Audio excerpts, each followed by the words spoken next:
দেশ গড়ার পরিকল্পনায় জনগণকে সম্পৃক্ত করতে ব্যতিক্রমী জাতীয় রিল মেকিং প্রতিযোগিতার আয়োজন করেছে বিএনপি। দলটির গুলশানে নির্মিত নতুন কার্যালয়ে আয়োজিত এক সংবাদ সম্মেলনে দলটির ভারপ্রাপ্ত চেয়ারম্যান তারেক রহমানের উপদেষ্টা ডক্টর মাহদি আমিন জানান, রিল তৈরির মধ্য দিয়ে আমার ভাবনায় বাংলাদেশ শীর্ষক এই প্রতিযোগিতায় অংশ নিয়ে সেরা 10 জন পাবেন তারেক রহমানের সঙ্গে একান্ত আলাপচারিতার সুযোগ। বিএনপির দেশ গঠনে প্রস্তাবিত পরিকল্পনা সম্পর্কে 1 মিনিটের রিলের মাধ্যমে ভাবনা জানাতে পারবেন যে কেউ।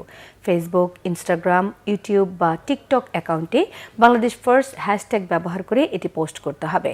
পরে সেই রিলের লিঙ্কটি বাংলাদেশ ন্যাশনালিস্ট পার্টি বিএনপির ফেসবুক পেজে আমার ভাবনা বিডি ইভেন্টে পোস্ট করার আহ্বান জানান মাহদি আমিন। ফ্যামিলি কার্ড, কৃষক কার্ড, স্বাস্থ্য, কর্মসংস্থান, শিক্ষা, পরিবেশ, ক্রীড়া, ইমাম মুয়াজ্জিনের সম্মান, প্রবাসী এবং দুর্নীতিমুক্ত বাংলাদেশ এই 10টি বিষয়ের উপর রিল বানানোর আহ্বান জানানো হয়েছে সংবাদ সম্মেলনে।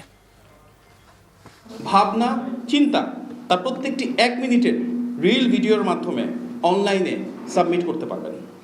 এই রিল হতে পারে ছোট্ট একটা ভিডিও, যেখানে যে কোনো কন্টেন্টের মাধ্যমে প্রত্যেকটা অংশগ্রহণকারী তাদের নিজেদের বক্তব্য, স্যাটায়ার, গান, সংলাপ, ডকুমেন্টারি, অ্যানিমেশন কিংবা কয়েকটি ছবি বা আর্টের সমন্বয়ে সেটি সাবমিট করতে পারবেন, যার মাধ্যমে হতে পারে গঠনমূলক সমালোচনা, হতে পারে নতুন কোনো ভাবনা, হতে পারে সুবিস্তৃত কোনো পরিকল্পনা কিংবা ব্যক্তিগত অভিব্যক্তির বহিঃপ্রকাশ।